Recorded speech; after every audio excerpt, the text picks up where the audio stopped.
여러분, 이제 우리가 사도행전을 보면서 초대교회의 이야기, 그 가운데 초대교회 중에서도 최초의 교회가 어느 교회죠? 예루살렘 교회.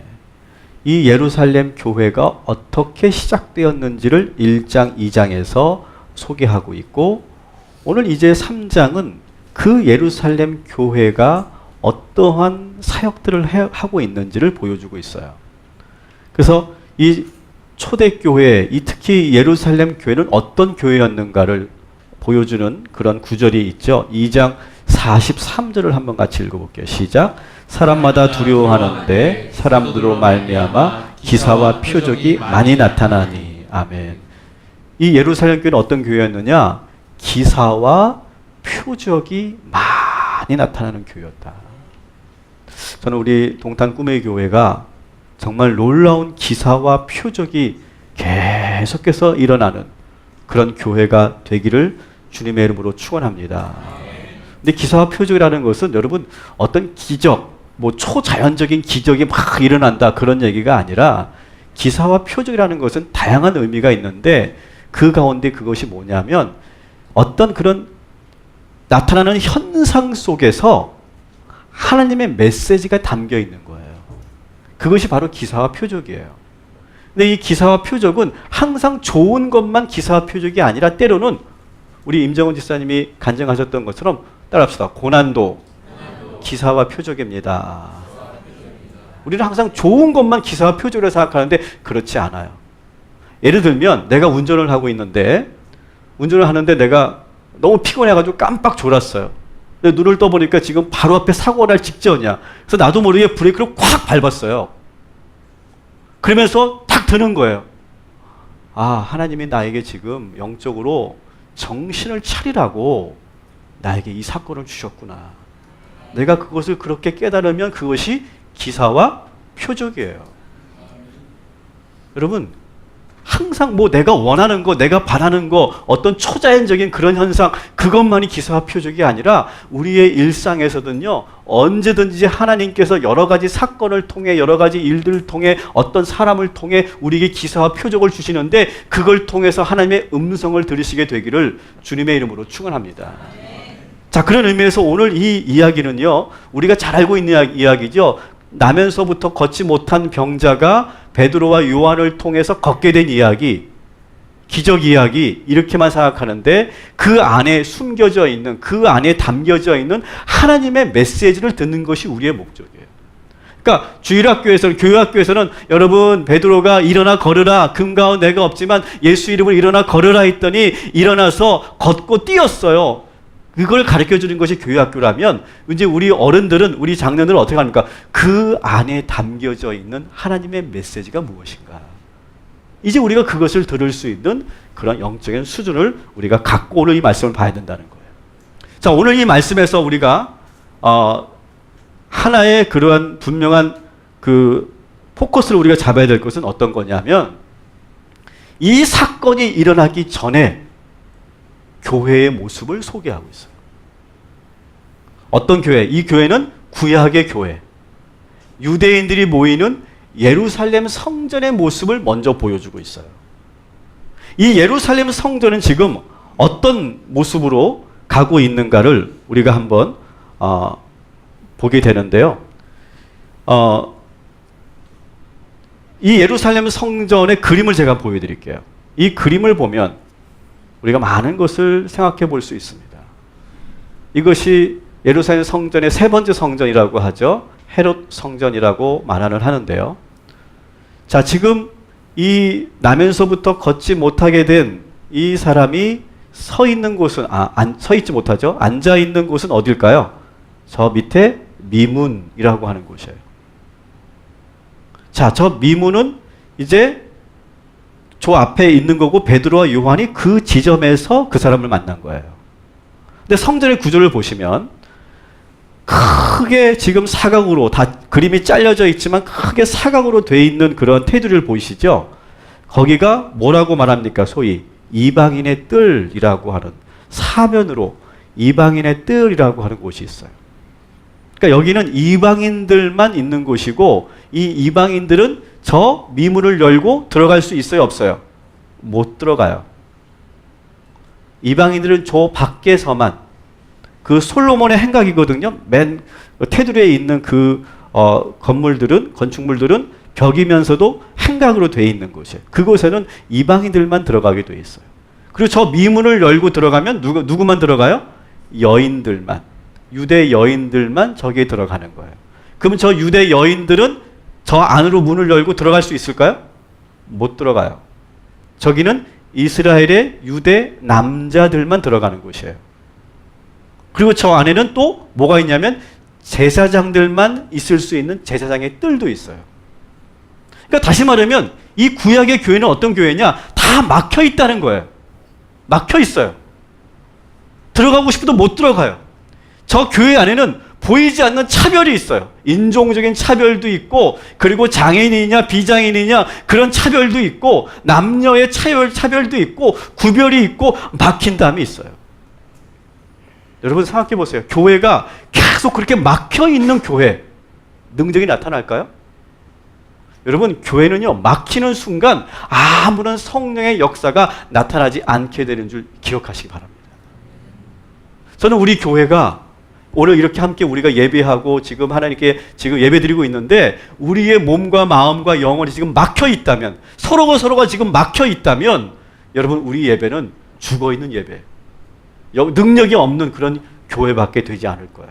오늘 여러분 우리의 마음을 여시고 모두가 함께 주님 안으로 하나로 모아지는 복된 이 예배가 되기를 주님의 이름으로 축원합니다. 자, 두 번째, 이 구약시대의 이 교회의 모습은 어떤 거냐? 지금 성전 미문에 이 장애인이 막 목이 터져라, 도와주세요, 도와주세요 라고 막 이렇게 부르짖고 있는데 누구도 거기 그 사람에 대해서 관심을 갖지 않아요. 그냥 지나가면서 아무런 느낌이 없어요. 그 사람에 대해서 어떤 국률한 마음도 없고 그 사람에 대해서 관심도 없어요. 그냥 휙휙 지나갈 뿐이에요. 무관심하다는 거예요. 이 구약의 교회는 어떤 교회냐? 무관심한 교회였다는 거예요. 내 옆에 누가 있는지, 누가 지금 고통당하고 있는지 전혀 거기에 관심 갖지 않고 그냥 무관심하게 자기가 볼 일만 보러 가는 거예요. 그냥 가서 1시간 예배만 드리고 오면 된다고 생각하는 거예요.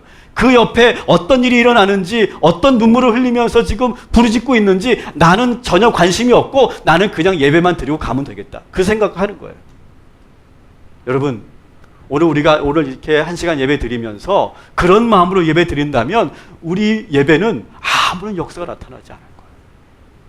여러분, 우리 주변, 우리 옆에 있는 우리 성도들을 여러분 관심 가져주시고, 그리고 여러분 긍휼하게 여겨주시고, 그리고 함께 기도하면서 우리가 함께 한 마음 한 몸으로 이루어져가는 그런 교회가 되기를 주님의 이름으로 축원합니다.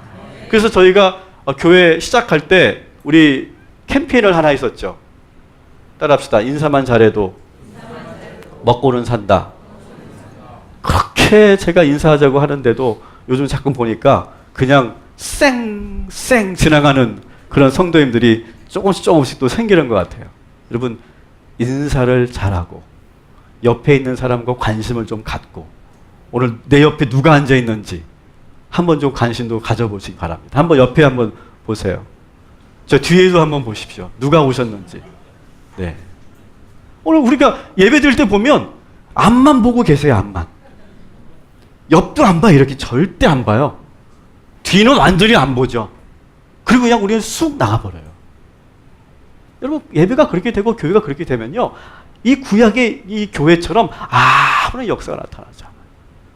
다시 한번 우리 인사합시다. 내 옆에 앉아주셔서 감사합니다. 네. 여러분, 얼마나 감사합니까? 내 옆에 앉아주셔서. 네. 우리가 명찰도 달았잖아요. 명찰 다는 것도 서로가 이름을 알자, 그런 의미잖아요. 그러니까 이런 부분이가 있어요. 막힌 담이 허물어지고, 그리고 서로가 관심을 갖고, 그리고 내가 사랑하고 중보하는 그런 분위기가 있을 때 이 교회는 살아 움직이는 교회가 될 줄 믿습니다. 이 교회가 또 죽은 교회인 이유는 뭐냐면, 여러분, 이 걷지 못하는 이 장애인을 한번 보십시오. 이 걷지 못한 장애인을 여러분 보시면 지금 이 사람은 성전에는 와 있어요. 그죠? 성전에는 와 있는데 이 사람의 목적은 뭘까요? 예배하러 왔습니까? 아니에요. 성전에 와 있는데 예배하러 오지 않았어요. 그럼 뭐 하러 왔어요? 구걸하러 왔어요.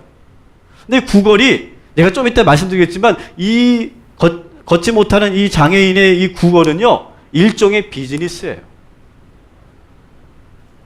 그러니까 그는 지금 성전을 이제 찾아와서는 다른 목적으로 지금 와 있다는 거예요.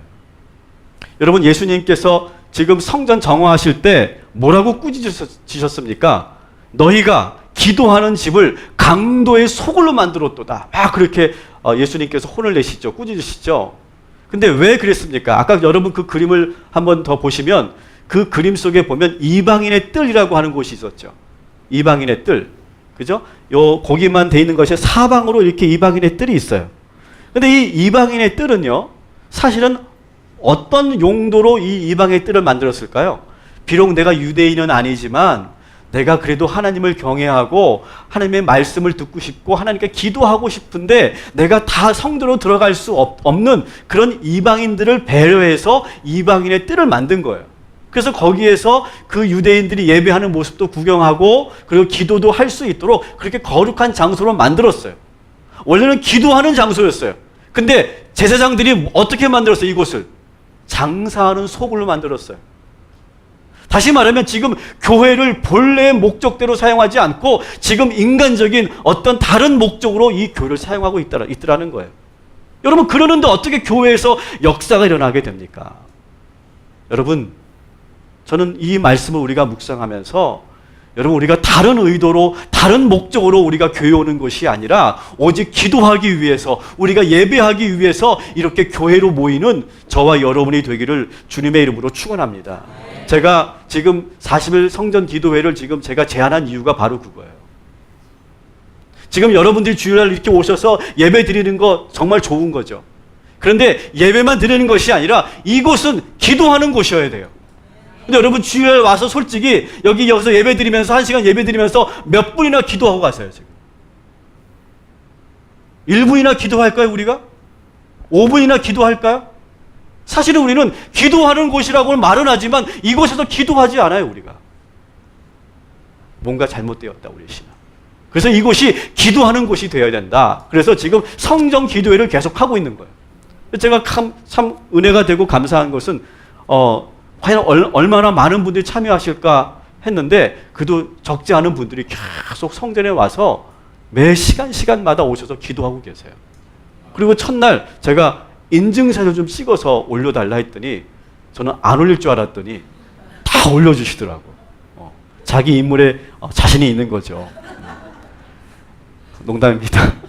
이렇게 말하면 또 안 올릴 것 같은데 탁 찍어서 저 왔습니다. 주님 저 왔습니다. 우리 함께 기도합시다. 그런 의미죠. 그런 메시지가 있어요. 다 그러면서 이 기도하시고 이렇게 나오시는 제 뒷모습만 봐도 너무너무 저는 정말 막 가슴이 뛰는 거 있죠. 기도하는 모습을 보면. 그리고 이분들이 딱 기도하고 나오면요, 100이면 100 어떠냐면 얼굴이 환해져 있어요. 광채가 난다고 그러죠. 그리고 눈은 어떻게 되어 있냐면 시뻘겋게 되어 있어요. 근데 저는요, 놀라웠던 게 뭐냐면 이곳에 와서 아무것도 없거든요. 프로그램도 없어요. 제가 여기 와서 뭐 설교해 주는 게 아니에요. 기도해 주는 게 아니에요. 여기는 어떤 인위성이 없어요. 근데 그냥 가만히 앉아 계시는 거예요. 그런데 성령이 역사하시는 거예요. 주님이 저의 마음을 만지시는 거예요. 그러니까 나도 모르게 눈물이 왈칵 쏟아지는 거예요. 어느 남자 권사님도 이렇게 왔는데 갑자기 눈물이 확 쏟아지더래요.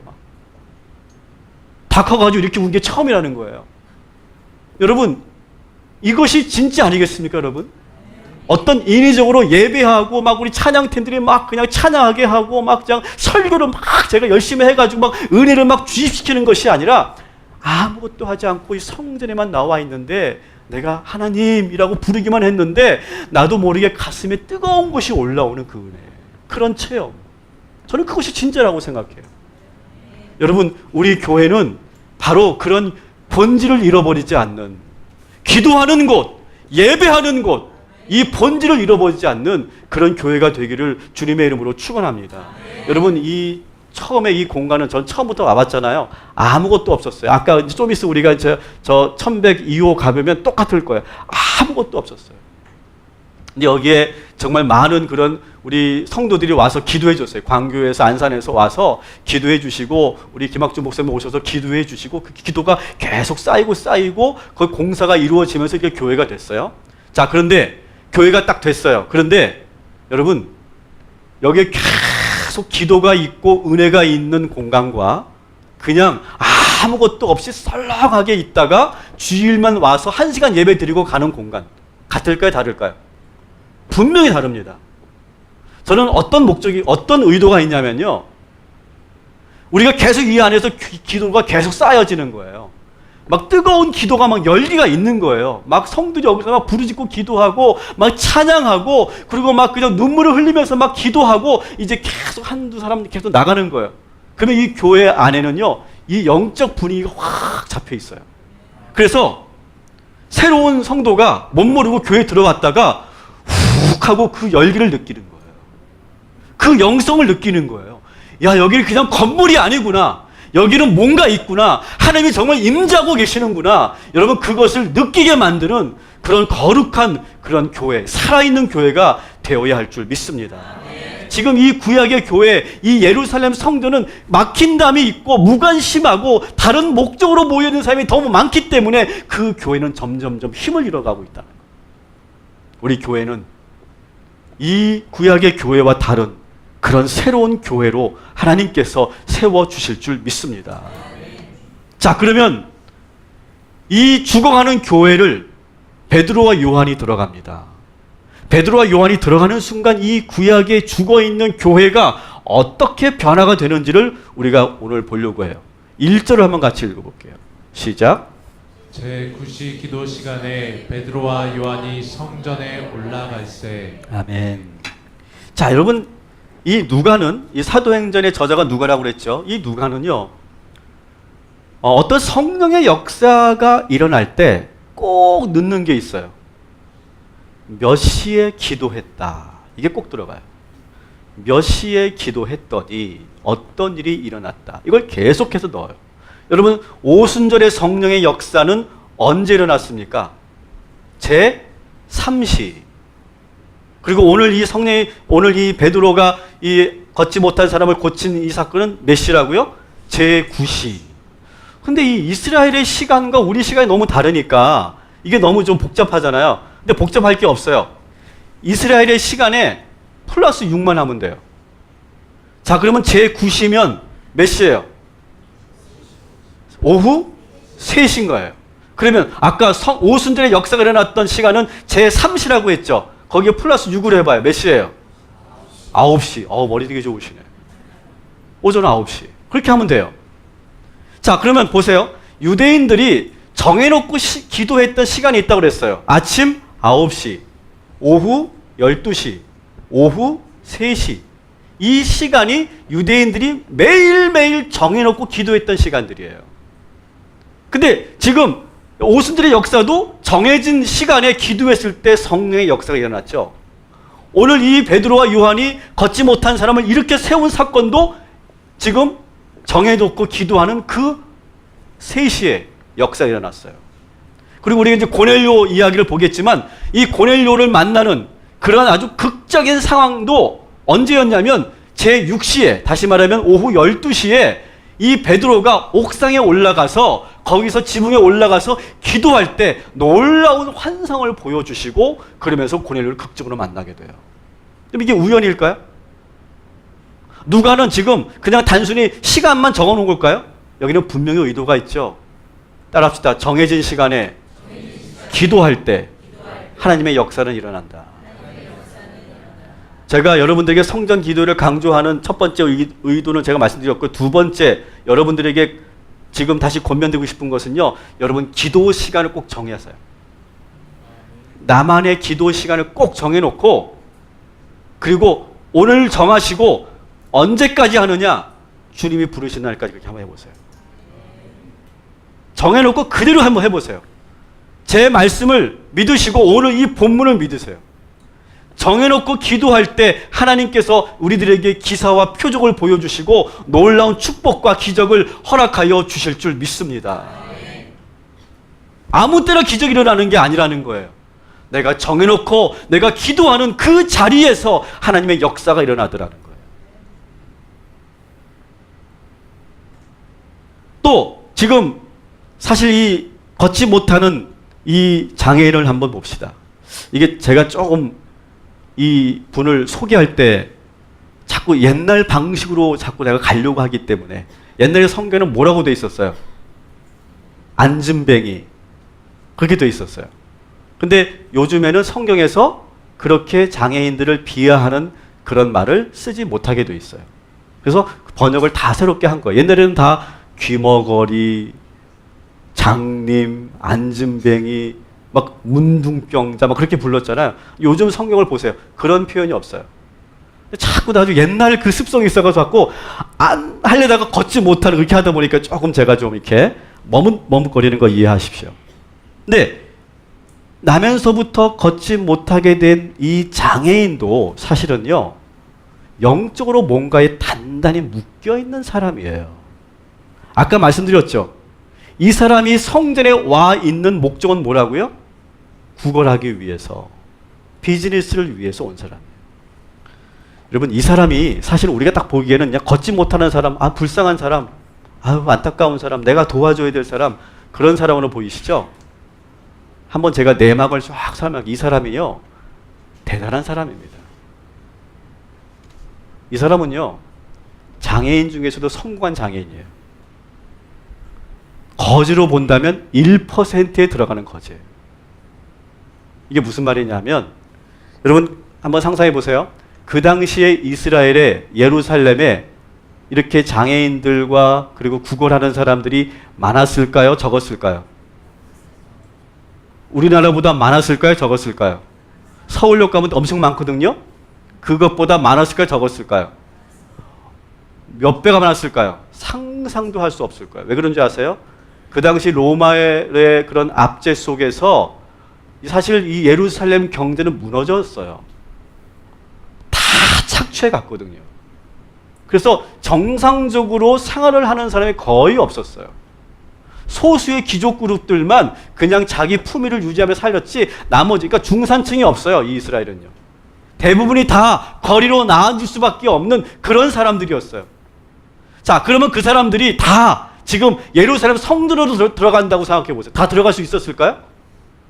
못 들어갑니다. 그 성전으로 들어갈 수가 없어요. 들어가고 싶어도. 자, 그러면 서로가 막 들어가려고 하는데 못 들어가게 딱 막아놨어요. 그러면 어떤 사람만 들어가게 될까요? 여러분, 성전에서 장사하는 사람들도 그냥 아무렇게나 장사할 수 있었을까요? 다 자리세를 다 냈습니다. 다 자리세를 내고 그리고 들어오는 거예요. 여러분, 오늘 이 걷지 못하는 이 장애인이 지금 구걸하고 있는 그 장소를 한번 다시 그림으로 보여드릴게요. 자, 미문이에요, 미문. 자, 이 미문은요, 이 이방인의 뜰에 있는 그런 문 앞이에요. 가장 사람들이 많이 모이는 곳이고, 여기는 장이 열리는 곳이에요. 금전이 왔다 갔다 하는 곳이에요. 그리고 반드시 이 미문을 통해서만 유대인들이 제사 드리기 위해 들어갈 수 있어요. 자, 그러니까 저 미문을 통해서 들어가려고 하는 유대인들이 저 미문 앞에 있는 그 이 장애인에게 딱 눈이 마주치면 한 분만 주세요 라고 하면 이 유대인들은 그냥 들어갈 수가 없어요. 왜냐하면 하나님의 자비를 얻기 위해서는 제사만 드려서 되는 게 아니라 어려운 사람들을 내가 도와줘야 하나님이 나에게 자비를 베푼다고 생각했어요. 그러니까 한 분만 주세요 라고 하면 이건 거의 반협박인 거예요. 그냥 지나갈 수가 없어요. 제사만 드리고 나서 야, 그래도 내가 이거 뭔가 어려운 사람 도와줘야 되는 거 아니야? 라고 하는 그러한 그 어떤 심적인 부담을 갖게 하는 곳이에요. 그러니까 저 미문에 있는 이 사람은요, 아무나 저 자리를 가질 수 있는 사람이 아니라니까요. 정말 그 구걸을 하는 사람들 중에서도 1%에 해당되는 사람만 저기 갈 수 있는 거예요. 자, 2절을 한번 읽어볼게요. 2절. 2절을 보면 그 의미가 더 분명해져요. 같이 읽겠습니다. 시작. 나면서 못 걷게 된 이를 사람들이 메고 오니 이는 성전에 들어가는 사람들에게 구걸하기 위하여 날마다 미문이라는 성전문에 두는 자라. 아멘. 자, 지금 보세요. 그 장애를 이끌고 자기가 알아서 간 게 아니라 누가 운반해 주는 사람이 있었다는 거예요. 매일매일 그 미문에 탁탁 운반해 주면 거기서 지금 구걸 행위를 하는 사람이에요. 그러니까 사실은 이 사람은 비록 장애인이었지만 나름대로 그 핸디캡을 통해서 성공한 사람이에요. 근데 이 사람에게는요, 오직 하나만 있어요. 목적이 오직 하나예요. 돈 버는 거예요. 성전에 와서도 하나님 만날 생각 없어요. 그런 건 이미 포기한 지 오래예요. 내 병을 낫는 거? 이게 내 병 때문에 오히려 내가 돈을 벌고 있는데? 거기에 대한 소망도 없어요. 그냥 내가 돈 버는 거 여기서 지나가는 유대인들에게 은근히 죄책감을 심어주면서 그러면서 그 죄책감을 이용해서 내가 지금 돈을 버는 것이 목적인 사람이에요. 이 사람은요, 사실은요, 돈에 묶여있는, 영적으로 돈에 묶여있는 사람이었어요. 베드로는 그것을 알았어요. 그것을 알고 오늘 그 유명한 베드로의 그 선포를 우리가 한번 읽어보겠습니다. 3장 6절 시작. 베드로가 이르되 은과 금은 내게 없거니와 내게 있는 것을 내게 주노니 나사렛 예수 그리스도의 이름으로 일어나 걸으라 하고. 아멘. 자, 이 말씀을 하기 전에 이런 상황인 거예요. 베드로와 요한이 지금 미문을 통해 들어가려고 하는데 한 분만 주세요 하고 딱 하는 거예요. 뭐 불쌍하게 보이지도 않아. 한 분만 주세요. 근데 베드로가 요한이 그를 탁 보는 거예요. 오늘 본문을 보면 서로 눈이 마주쳤어요. 서로가 보고 있어요. 그런데 베드로가 뭐라고 합니까? 내 눈을 봐라. 나를 봐라. 그렇게 하고 뭐 합니까? 내가 너에게 금과 은은 줄 수 없지만 나사렛 예수 그리스도의 이름으로 명하노니 일어나 걸으라. 이 사람은 전혀 지금 걷는 것을 목적으로 두지 않았어요. 걷는 건 자기 소망이 아니에요. 자기 계획이 아니에요. 그런데 베드로는 지금 전혀 다른 소망으로 그를 끌어내는 거예요. 여러분, 교회는 어떤 곳인지 아십니까? 교회는 우리의 2차적인 목적, 내가 부자 되고 내가 사업적으로 잘 되고 내가 성공하고 우리 아이가 좋은 학교 가고 그런 2차적인 목적을 위해서 우리가 교회 오는 것이 아니라 진정한 우리의 목적은 뭐냐? 살아계신 예수 그리스도. 그 예수를 만나기 위해서 우리가 이 자리에 오는 줄 믿으시기 바랍니다. 베드로는 다른 거 주고 싶지 않았어요. 정말 돈이 없었던 게 아니에요. 베드로는요, 돈이 있어요. 어떻게 알아요? 돈이 있었다니까요. 그 전에 초대교회 성도들이 성령에 충만해지면서 자기의 재산과 소유를 팔아서 헌금하기 시작했어요. 그리고 그것을 구제하는 데 쓸 수 있도록 그 모든 것들이 다 갖춰져 있어요. 그래서 지금 베드로의 수중에 돈이 분명히 있었어요. 그것을 지금 몇 푼 지워주면 되는 거예요. 근데 베드로 그렇게 하고 싶지 않았던 거예요. 그에게 정말 주고 싶었던 것은 예수의 이름이었던 거예요. 저는 우리 교회가 어떤 교회가 되느냐? 예수의 이름으로 내가 기도하면 반드시 하나님께서 우리를 건져주시고 인도하여 주실 것이라고 하는 그런 확신을 갖게 하는 그런 교회. 그리고 여러분들이 되시기를 주님의 이름으로 간절히 축원합니다. 제가 한번 이렇게 실행을 한번 해보려고 그래요. 제가 베드로예요. 집사님, 제 손을 잡으세요. 오른손. 예수의 이름으로 일어나 걸으십시오. 일어나십시오. 예수의 이름으로 일어나 걸으시면 하나님께서 우리 집사님을 새롭게 하여 주실 줄 믿습니다. 한 번 더 합시다. 예수의 이름으로 일어나 걸으십시오. 아멘. 아멘. 집사님, 예수의 이름으로 일어나 걸으십시오. 아멘. 박수합시다. 여러분, 지금 베드로가 하는 일이 바로 그거예요. 그의 오른손을 잡는 거예요. 그리고 이렇게 세우는 거예요. 한 번 더 해드릴까? 집사님, 예수의 이름으로 일어나 걸으십시오. 아멘. 자, 여러분, 이 걷지 못하는 이 장애인이 그렇게 해서 벌떡 일어났어요.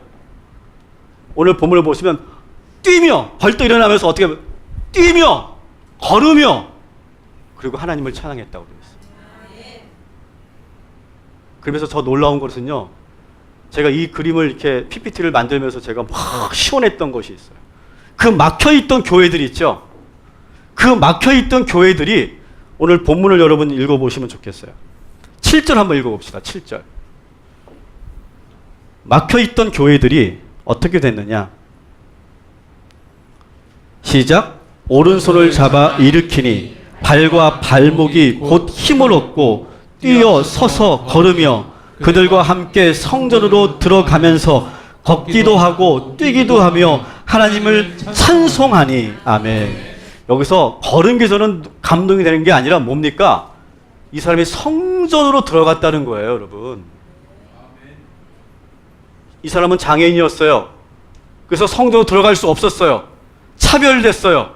막혀 있었어요. 근데 걷게 되면서 그가 베드로와 요한과 함께 손을 잡고 성전으로 뚜벅뚜벅 들어가고 있는 거예요. 제가 다시 성전 그림을 보여드릴게요. 제가 이 화살표를 그리는데 얼마나 통쾌한지 몰라. 뚫리는 거야. 미문이 열리고, 그리고 두 번째 문이 뭐 니카노 문이거든요. 니카노 문이 열리는 거예요. 그리고 성전으로 쭉 들어가는 거예요.